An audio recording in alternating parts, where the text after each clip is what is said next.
Welcome to Quick MCAT Lessons, where I try to explain MCAT topics in 10 minutes or less. Today, we're going to talk about bacterial growth conditions. We'll be talking about their temperature preferences, nutritional requirements, oxygen utilization and tolerance, and how to culture bacteria. So, bacteria are incredibly diverse and can thrive in a wide range of environments. However, each species has specific conditions under which it grows best. These include temperature, nutrients, and available oxygen. So starting with temperature preferences, bacteria are classified by their optimal temperature range. So those that thrive in cold environments, from 0 to 15 degrees Celsius, such as in glaciers or deep oceans, are called psychrophiles. Those that prefer moderate temperatures, like 20 to 45 degrees Celsius, and includes most human pathogens, are called mesophiles. And those that grow best in hot environments, like 45 to 80 degrees Celsius, such as compost heaps or hot springs, are called thermophiles. And those that can survive above 80 degrees Celsius, often in hydrothermal vents, are called hyperthermophiles. So moving on to nutritional requirements.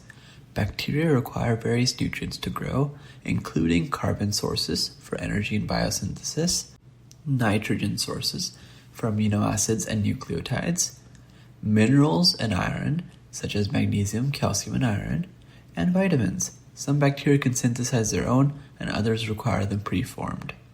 There are several classifications for nutrition for bacteria. They can be classified how they obtain energy and carbon for growth. So, autotrophs are those that use inorganic carbon, usually carbon dioxide, as their carbon source. Heterotrophs are those that use organic compounds as their carbon source. Phototrophs are those that derive energy from light, like cyanobacteria. And chemotrophs are those that obtain energy from chemical compounds. And these can be combined to describe nutritional modes. So photoautotrophs use light for energy and carbon dioxide for carbon. Chemoautotrophs use inorganic chemicals for energy and carbon dioxide for carbon. Photoheterotrophs use light for energy and organic compounds for carbon. And chemoheterotrophs use organic compounds for both energy and carbon. So a really quick overview: if it has the word photo in it, then they derive energy from light. If it has the word chemo in it, they use organic compounds. And if it's hetero, then they use organic compounds as their carbon source.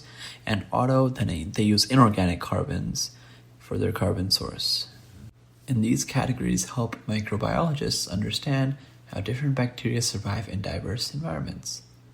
Now let's talk about growth media and culture techniques. So to study bacteria in the lab, we provide them with specific media that can be solid, which would be agar in petri dishes, or liquid, which would be broth cultures. To study bacteria in the lab, scientists use growth media that supplies the nutrients bacteria need to grow. As I said, this media can be liquid with solid broth, or solid, which would be agar in petri dishes. When a sample is plated onto a solid medium, individual bacteria multiply into visible colonies, each derived from a single parent cell. If many bacteria are spread evenly across the plate, they may form a bacterial lawn, which is a continuous layer of growth. In contrast, plaques are clear zones where viruses, like bacteriophages, have infected and lysed bacteria, which leaves gaps in the lawn. Now, the media can also be minimal, which means it contains only the essential nutrients needed by wild-type bacteria. Wild-type bacteria are strains with no mutations in biosynthetic pathways. Auxotrophs are mutant strains that require additional nutrients like an amino acid or nucleotide that wild-type strains can synthesize on their own. By testing whether a strain can grow on minimal media, researchers can identify genetic mutations and study biosynthesis. And these techniques are essential in bacterial genetics, evolution studies, and biotechnology. Just to give a really quick hypothetical example of this, say you have a wild-type bacteria, and they synthesize their amino acids. Say an amino acid that they synthesize is histidine, for example. And say the auxotroph does not have histidine. And your minimal media will not have any histidine because wild-type bacteria should be synthesizing this on its own. So when you put an auxotroph in this minimal media without histidine, they won't survive because they need histidine. But when you put it in a growth media with all the amino acids with histidine, they will survive. And so this can show a histidine mutation. You can slowly add one by one amino acids and see which ones make the bacteria survive and which ones don't. And this will tell you the mutations. So moving on to oxygen utilization and tolerance. Now, different bacteria have varying relationships with oxygen, starting with obligate aerobes. They require oxygen. They have a high oxygen tolerance, and an example is Mycobacterium tuberculosis. Then you have obligate anaerobes. These cannot survive in oxygen, and they have no oxygen tolerance. This would be something like Clostridium botulinum. Another one is facultative anaerobes. These use oxygen if available, but they can switch to fermentation, and they have a high oxygen tolerance, and an example of this is E. coli.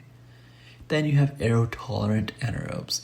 They don't use oxygen, but they tolerate it, and they have a medium tolerance. And an example of this would be Streptococcus.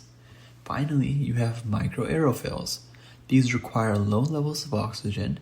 They have a very low oxygen tolerance, and an example of this would be H. pylori. Now, bacteria that use oxygen typically produce enzymes like superoxide dismutase and catalase to detoxify reactive oxygen species. Obligate anaerobes are poisoned by oxygen because they lack these enzymes and cannot detoxify reactive oxygen species. So, what is respiration versus fermentation? Respiration is glucose catabolism with the use of inorganic electron acceptors like oxygen. Fermentation is the same thing, but it does not use an electron acceptor, and instead, a byproduct such as lactate or ethanol is given off as waste.